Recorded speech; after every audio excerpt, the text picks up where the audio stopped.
Hello everyone, let us move to the problem. In the previous video we have discussed regarding derivation in order to determine the capacitance, capacitance value. Let us look into the problem based on that one.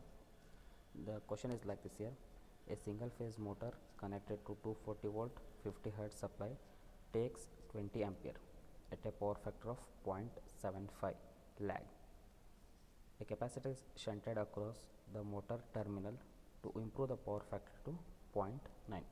Determine the capacitance of the capacitor. Okay.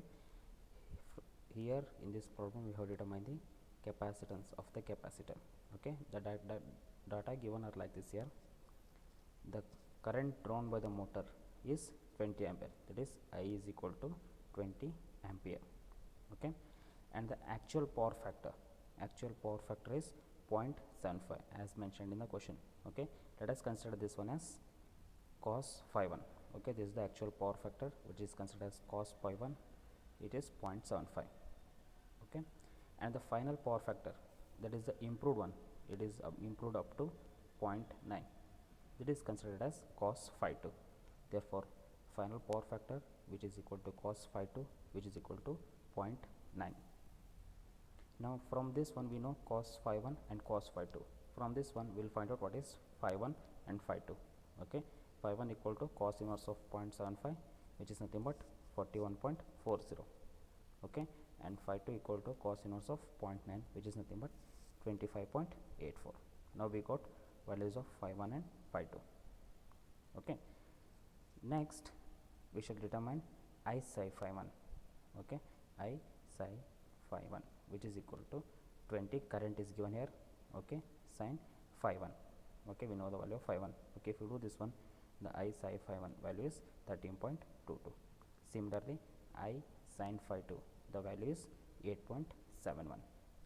Okay, when we got the values of I sin phi 1 and I sin phi 2, we can easily determine the capacitive current, that is IC, which is nothing but I psi phi 1 minus I sin phi 2.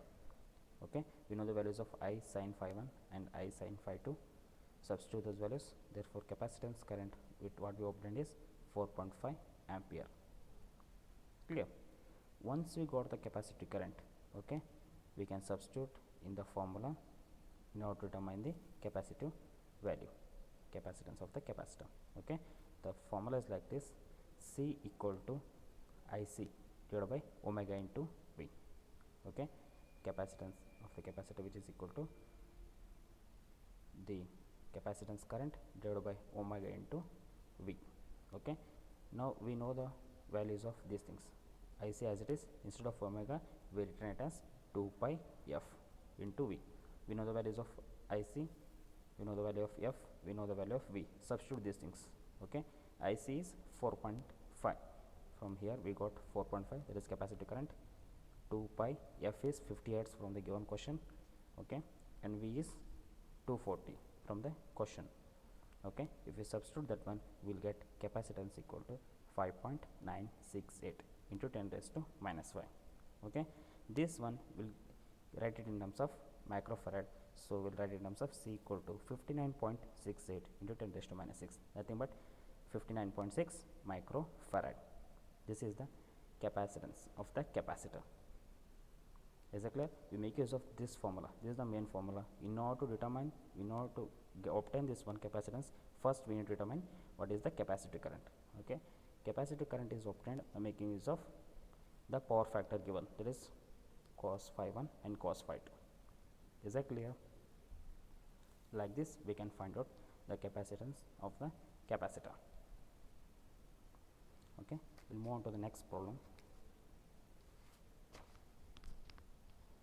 The question is like this: a 3-phase 5 kilowatt induction motor has power factor of 0.75 lagging.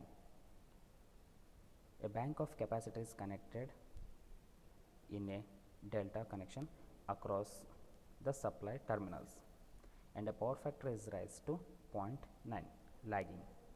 Determine the kVA, that is reactive power, okay, required for the capacitor in each phase. Okay, in each phase. Okay, from the question the data we can obtain here is the motor rating, okay, which is nothing but P. The motor rating is 5 kilowatt. Here is the motor rating, and it is a 3-phase motor, okay. And the original, the actual power factor is 0.75. Let us consider this actual power factor or original power factor as cos phi 1, which is nothing but 0.75, okay. And the final power factor, which is improved here, which is improved to 0.9, okay. It is the final power factor. It is cos phi 2, which is equal to 0.9, okay. From this cos phi 1 and cos phi 2, once we can easily obtain what is the value of phi 1 and phi 2 by making use of cos inverse here, okay. The phi 1 value what we obtained is 41.40 degree and phi 2 is 25.84, okay. Now we have to determine what is the reactive power supplied to the capacitor, kVAR, reactive power supplied to the capacitor. It is given by the formula P into tan phi 1 minus tan phi 2, okay. We know the values of P and phi 1 and phi 2. Substitute now, okay. P is the motor rating, which is number 5 kilowatt. Phi tan phi 1, we know the value of phi 1 here, and we know the value of phi 2. Substitute for tan phi 1 minus tan phi 2, okay. If you solve this one, we will get 1.99. It is the reactive power, okay. This is the overall reactive power, okay, supplied, okay. Now we have to determine the reactive power supplied by for the capacitor in each phase, for each phase, okay. In order to determine for each phase, it is divided by what is obtained reactive power is divided by 3 here, okay. Since it is 3-phase motor, it is divided by 3. So for each phase, okay, the reactive power required for the capacitor is 0.66.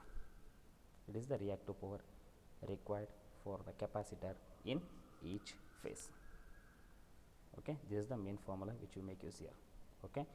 Easily from the given question, easily obtain what is cos phi 1, what is it is the original power factor, and cos phi 2, it is the final power factor, okay. Once we obtain cos phi 1, cos phi 2 by making use of cos inverse here, we can determine phi 1 and phi 2 and substitute in the formula P into tan phi 1 minus tan phi 2, and we easily obtain the reactive power, total reactive power supplied for the capacitor, okay. Once we obtain the total reactive power, if you divide it by 3, okay, we will get the reactive power required for each phase.